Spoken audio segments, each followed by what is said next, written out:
Well, we are here with the goat. What does a goat mean? The greatest of all time. Oh, that's so nice, Iris. Thank you. No, good. Because I'm here with Deb Abbs, the reason that Access even exists. Let me tell us, how did this all come about?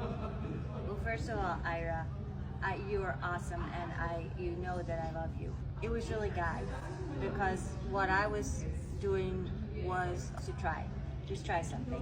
And I had on my heart that I really wanted to include students with disabilities. I went to College of DuPage, which is a local community college by where I live, in 2019, and I got to know some students. We were just hanging out in the cafeteria with there was already an InterVarsity group, so we hung out in the cafeteria, got to know these students, and then we had our first, what we decided to call Access InterVarsity meeting. We wanted to make sure the space was accessible and welcoming.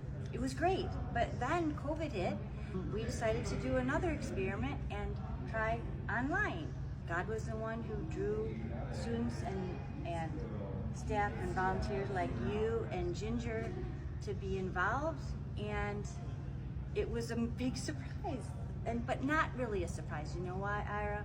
Because there's 19% of college students, undergraduate students, that have a documented disability. That's a huge percentage, and there's 12% of graduate students that have a documented disability, and we just unfortunately hadn't started thinking through those awesome groups on our campuses and the corners of our campus. So I guess it's not been a surprise. Now what we want to have happen is for these safe spaces to be planted on different campuses, and we want more disability inclusion in all our spaces. Yeah.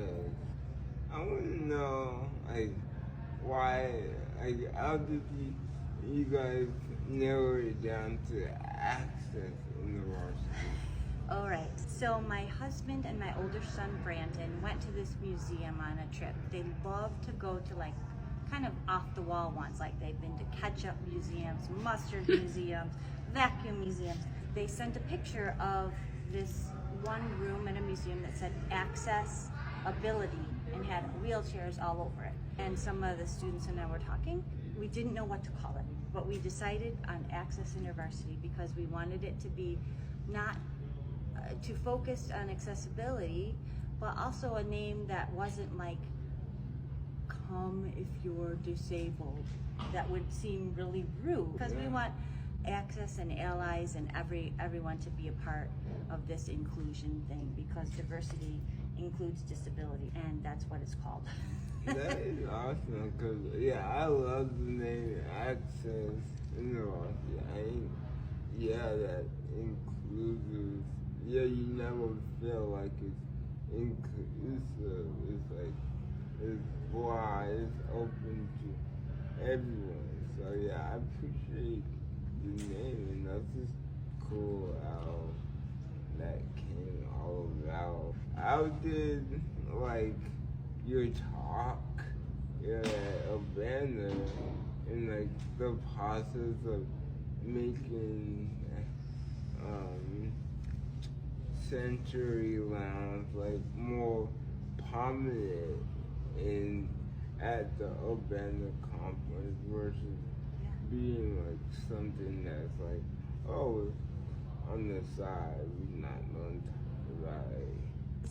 We're trying new things, and also when we advocate, and it's not just me, there's students and you and so many other people that do, but it takes time and patience. At the last Urbana 2018, Robert Burdett and I asked the Urbana leadership, hey, we think this sensory space might help. Can we do it? So we did, and we found that it was just open during the plenaries, and we found that one of the most meaningful things to me was when a student came in every time during the plenaries. Her name's Laura, and she said, I came to Urbana 2015, and I need to leave because of the bass drums and how they affect me. Urbana 2015, when there wasn't the sensory room, she had nowhere to go. She said I was alone in the hallway. And then Urbana 2018, when we tried it, she said, now I have a place to belong and go to. What's your involvement with this? Like, why is this really so important to you? Well, I'll be honest, if you asked me that question 15 years ago, it wouldn't have been important to me. And I didn't notice the wonderful minority group that's the biggest one on the planet. It was when my son, Luke, started to lose his speech and lost his speech. And he was diagnosed with autism when he was 3. And he and my nephew Teddy were the ones, both with autism, that showed me this whole neurodiverse world. And then God was the one who opened that door through them, and then I wanted to help others, see what the friendships are and what the co-laboring beside each other is. And so it was a process of kind of moving from ignorance to wanting to co-labor and build friendships with everyone. So that's how God worked in my life. I still don't know nearly everything. I probably know 10%, but it's on the job learning. And I also want to say, though, Ira, that of course that is very personal for me with Luke, and he's doing good. My non-speaker boy, but he communicates in a lot of ways. But on a personal level, I have a mental health issue myself, and I've battled with depression. And when I was pregnant with my oldest Brandon, I was hospitalized for depression. And I didn't think that I didn't recover for several months until after he was born. And I thought that I would be living in a mental health ward, and it took ECT treatments to get me back to functioning. And so I saw then with my own disability and how that impacted me and how life can change, that depression is an illness and a chemical imbalance. It's nothing to be ashamed of. But disability, mental health impacts a lot of us. So then that makes us want to let other people have safe spaces and know that it's okay. I'm switching, but remember how you were talking earlier about things that Michael said impacted you? Yeah. Like Michael shared about how, if he didn't have the disability he had, he wouldn't be in the place that he's in, and how that impacted you too, and how God uses you in your students' lives because of your disability. So often, God uses something that's so hard, like for me, not understanding how come I couldn't function anymore, how come I wanted to die, and that chemical depression. And then Luke, how come he can't talk anymore? He uses like the hard things that you wonder why. But then he turns it into something so beautiful, because that's the areas that he uses the most, like with you and your student Max. Yeah. And I think it embodies, Romans 8:28, like God works all in from not just the good, the ugly, the bad, the messiness. Like God works all in out somehow and not good. And in the moments we don't understand or even see why. Or can be years of that too. It may be years till it clicks, like, okay, now I see where God moved in the midst of that situation. When I taught, that was the worst, impossible, and it has no way that God could redeem this, or like, honestly, even like, how can God redeem this, or why should He reading this, like, why did you let this happen in the first place? Like, is he supposed to be a good guy? Like, so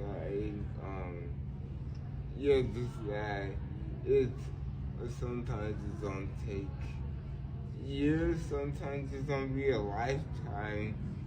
We not gonna understand till we're on the other side of eternity.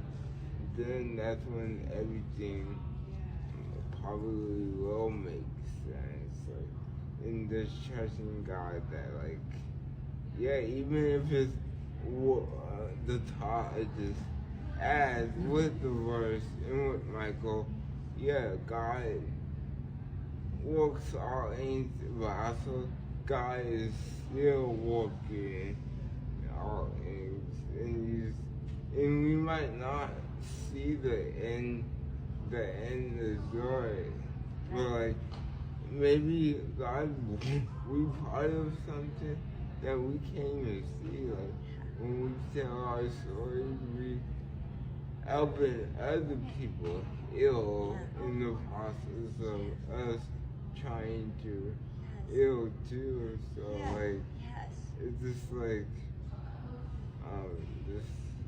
just seeing how big God is and how good He is. Yeah. Like in the midst. Yeah, I love the idea, and I don't know where I first heard it, but of a wounded healer. When we don't have it all together, but we have Jesus, and we are going about asking Jesus, God, the Holy Spirit. He's so wonderful to make hard things beautiful and to use us as we are wounded, but we're still be able to our stories impact others, and we're able to bring healing because of Him. So, yeah, exactly. Amen, brother. Amen.